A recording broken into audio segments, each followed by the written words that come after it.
Aikens and McClellan. Hitchcock, it was his last stop. Tippett, last stop. Oh, Kruger had a brief cup of coffee back in Buffalo. Didn't he go coach a soccer team after? Yeah, Southampton. Well, you know who you never heard from again was Tambo. Not once. Like, he just went out of the hockey world, never to be heard from again. But I think that's a guy who maybe did the whole like, oh, you're going to pay me for the next few years to not work? And then you do that for a couple of years and it's like, well, that's excellent. If you get paid out, you need to go start hanging around skates and rinks and drinking coffee with a clipboard, even if there's nothing on the clipboard. Because if they forget about you, you're gone. I heard that Dave Tippett is just like hired to be a coaching consultant with Seattle, or he was. And they were like, will you do this? And he was like, sure, this is my price. They're like, all right, you're like coming to Seattle. And he was like, no, I am not. I will live and do this job from Phoenix. And they were like, all right. Really? And his job is like his job was like once a week, whoever the coach was at the Kraken. He said, like, get on the phone with him and be like, what do you need? You good? You're doing great. Okay, sweet. Next week. Try this. Yep. See you. Bye. I remember hearing the story of Glenn Gulleton because Gulleton was on OG McClellan's staff, I think.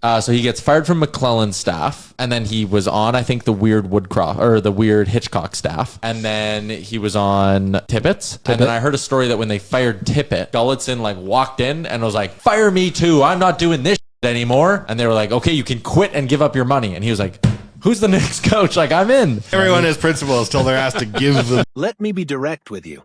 The Edmonton Oilers have now watched the Stanley Cup get lifted by someone else in back-to-back finals appearances. 2 chances, 2 losses. Both times, Florida sent them home.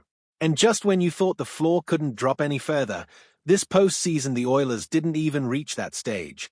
They were eliminated in the first round by Anaheim, the Anaheim Ducks.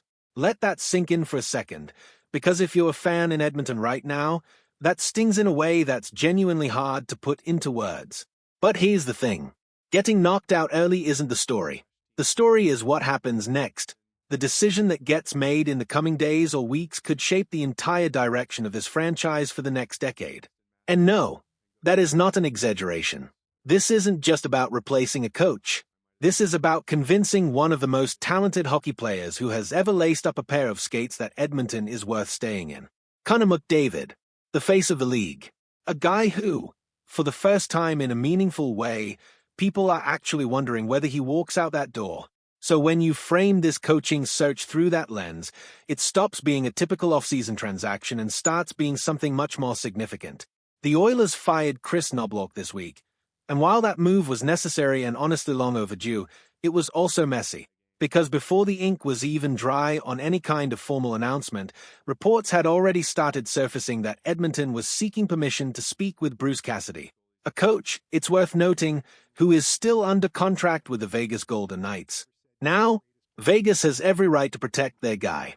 Cassidy signed a deal, is still on it, and the Golden Knights are under no obligation to let another organization come poaching. That's how the league works. That's how business works.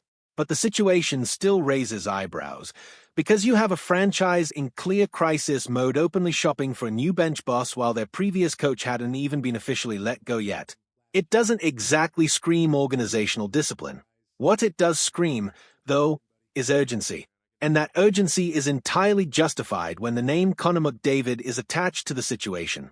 Because here's what nobody wants to say out loud, but everyone is already thinking, McDavid staying in Edmonton is not guaranteed. It is not a given.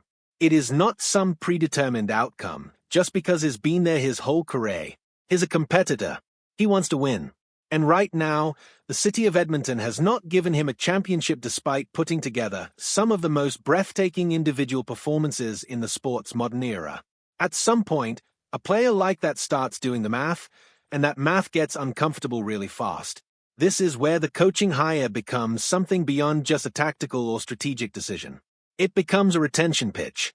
It becomes the organization communicating to McDavid loudly and clearly that they are serious, that they understand what it takes, that they are not simply rolling the dice on another unproven option and hoping for the best. Bleacher Report's Lyle Fitzsimmons put together a breakdown of 4 coaching candidates who could theoretically make that pitch and make it convincingly. 2 names on that list with direct ties to the Boston Bruins jumped out immediately. Bruce Cassidy, who built Boston into a legitimate contender year after year before heading to Vegas, and Peter Laviolette, who spent time as a Bruins assistant before carving out a distinguished head coaching career of his own across multiple franchises. Both of them bring credibility. Both of them bring championship pedigree. Both of them carry the kind of track record that tells a superstar, yes, this is a real program and we know what we're doing. But if you're forcing a choice between the two, the answer has to be Cassidy. Not because Laviolette is a bad option, because he absolutely isn't. The man has done serious work wherever he's been. But Cassidy's resume as a head coach is just on another level.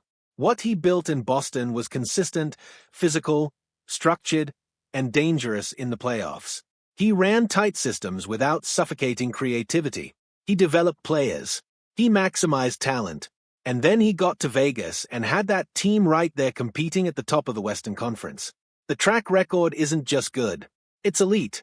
There's also something to be said about the fit specifically for a player like McDavid.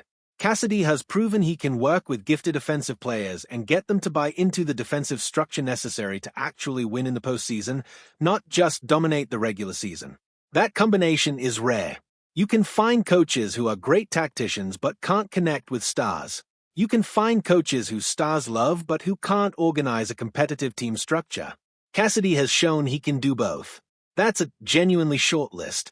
The wrinkle, of course, is that Vegas still holds the cards on whether this conversation even happens formally. Blocking an interview request is within their rights, and right now there are conflicting reports floating around about whether permission has been granted, denied, or is still being negotiated behind closed doors.